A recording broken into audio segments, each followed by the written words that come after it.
Hey guys, Lee the Leo here, and TNA is back.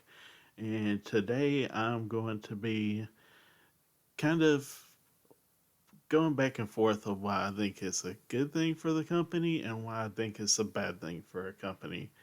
So, a lot of us grew up watching TNA. I was in middle school when TNA very first started, and it was exciting at the time because WCW just went under.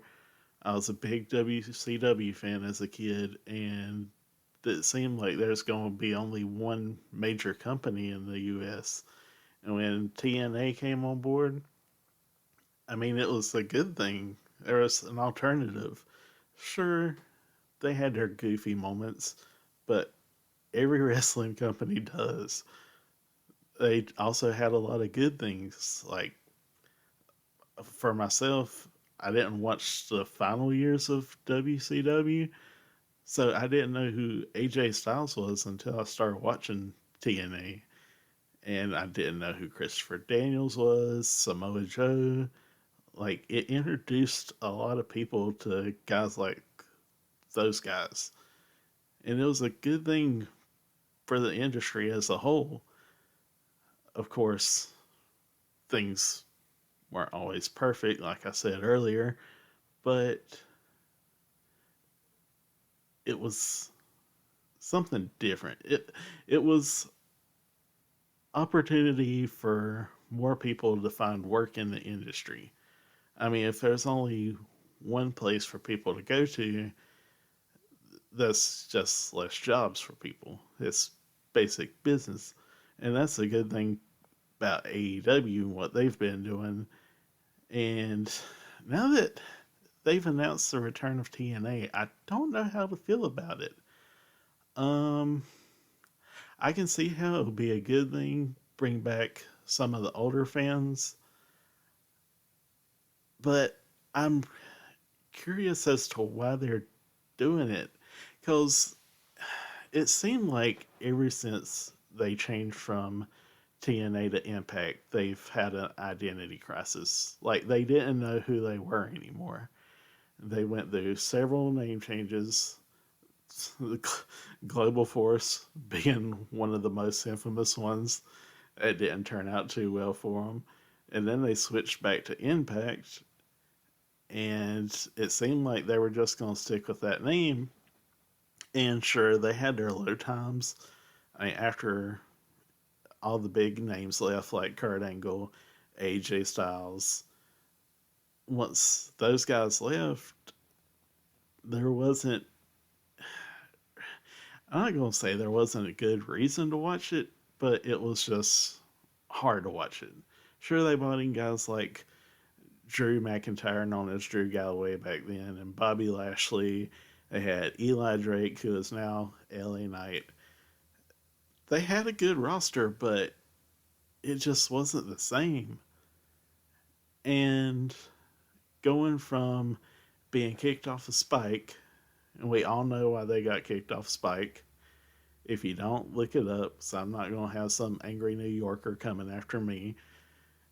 He's just not worth anybody's time. And after they left Spike, they went to, I think it was Destination America, and it wasn't a big channel, and their viewership just dropped drastically. Then they moved to Pop. I watched a couple episodes when they were on Destination America. I think they moved to Pop after that. I might have that switched around, but either way, I lost track of the company. It was hard to find them because channel lineups kept switching, and their time slots kept switching. So it's just hard to keep up with when they were on air. And finally, back in 2020, I think one of the good things about that year is Impact started making a comeback. Like, they were gaining interest, everybody. And sure, when people started going back to shows, they weren't selling out stadiums or even arenas for that matter. but they were creating a buzz for themselves. Of course, they were doing crazy things like killing people off of their TV shows and other wacky things, but it was a charm to it. Because, I mean, let's face it, Impact wasn't taken seriously once they were removed from Spike. One of the things that garnered interest for them after that was the broken Matt Hardy stuff. And that was tacky and crazy, but it had people talking. So I think they relied on that too much and started just killing off characters as they would leave the company. Like they're not going to show up anywhere else. But that's just part of their charm. And they were starting to build a bigger audience. I haven't seen Bound for Glory yet. Um, I was about to watch it before I started recording this, but I did see highlights, and from what I've seen, it looked like they had a good crowd. I mean, it was probably at most about 1,500 people. I know there was some confusion online about how many people that arena actually holds because some outlet said that it holds 6,000 people, but actually that's a different arena in a different country under the same name. But it looked like they had easily 1,500 people in there, which is more than they have gotten in the past few years. And it seemed like everything was going good for them, which is why I'm confused they're changing to TNA now. I mean, we all should have seen this coming. There was hints from them bringing back matches like Monsters Ball, and I think the women had a Queen of the Mountain ladder match not too long ago. I mean, there were signs that they were going to start implementing more of that TNA feel to it. And everybody is excited about it. And with this announcement of them rebranding to TNA, I'm not really sure if that garners much interest. I mean, sure, everybody's talking about it now, but if you're going to change the name back to something that it used to be, I feel like you kind of have to go all in on that. Because if they change the name to TNA, but they're doing the same things that they were doing as Impact, and changing the name's really not worth it then. It's kind of like in 2000 when WCW started going downhill, which people argue it started going downhill earlier than that, but 2000, early 2001, before they got bought out, that's what people point to most as the downtime for WCW. If they would have came out and said, okay, guys, we're changing our name to NWA again, would that have changed anything? I, I don't. I know it wouldn't have because you still would have had the same people booking the shows, still had the same roster, and it just would have been changing the name to change the name. Same thing with NXT. NXT started as a game show after ECW got canceled. What if they would go on Tuesday night and say, okay, guys, we're changing the name back to ECW? It's not going to matter. They're not going to bring out like the zombie from WWECW. They're not going to have fan powers. They're not going to do the stuff that they did as ECW after they bought ECW back. It, if they're going to change to TNA, they're going to have to make fans like me, ones that haven't watched in years, they're going to have to give it that TNA feel. I know I've heard that they're not planning on bringing back the six-sided ring, which would be just nostalgia for us fans. I haven't heard many people say good things about working in the six-sided ring. I give it that old Impact Zone feel. You probably don't have to do two tunnels like they used to do back in around, I can't remember the year, but it was whenever they were on Fox Sports. They had the two separate tunnels. You don't have to go that far, but you have to give it something to give it that feel. And I don't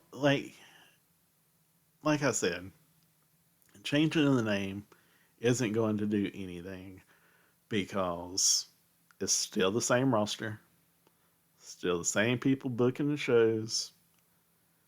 It's just going to be what we've had for the past few years, which isn't a bad thing necessarily because, like I said, they were doing some good stuff. They were gaining some momentum. They have a working relationship with New Japan. They've had a working relationship with AEW.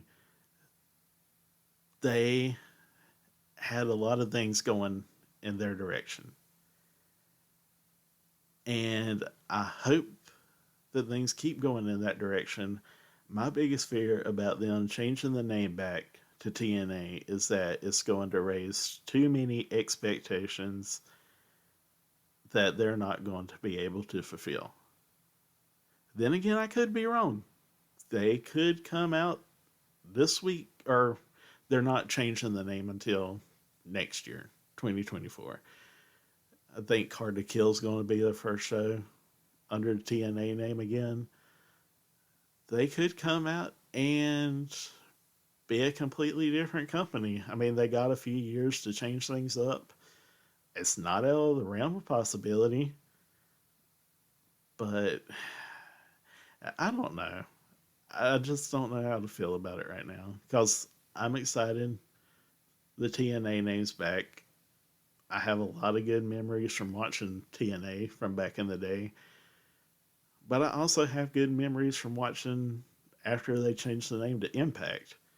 I mean, a lot of people weren't fans of the Hogan days of Impact, but they had some good moments. They had a good roster. The Aces and Aces storyline, I didn't mind that much. Could they have had better guys in the group? Sure. I, that's that's a give me, but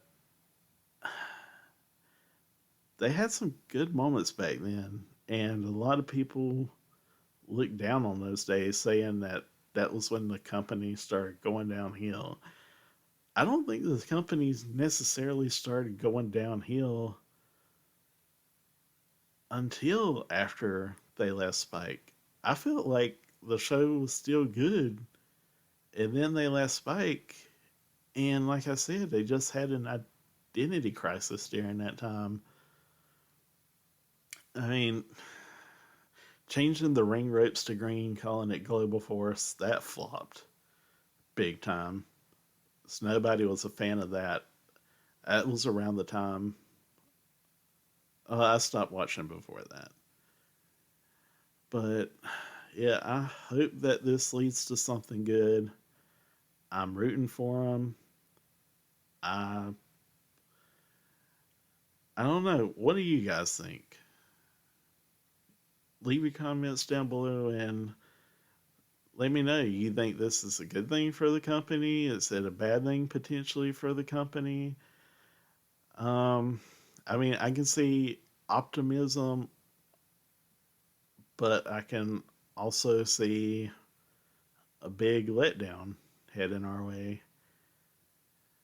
But yeah, that's all I got to say about it. And thanks for watching. And again, leave your comments below on how you feel about the name change. And thanks for watching, and see you guys soon.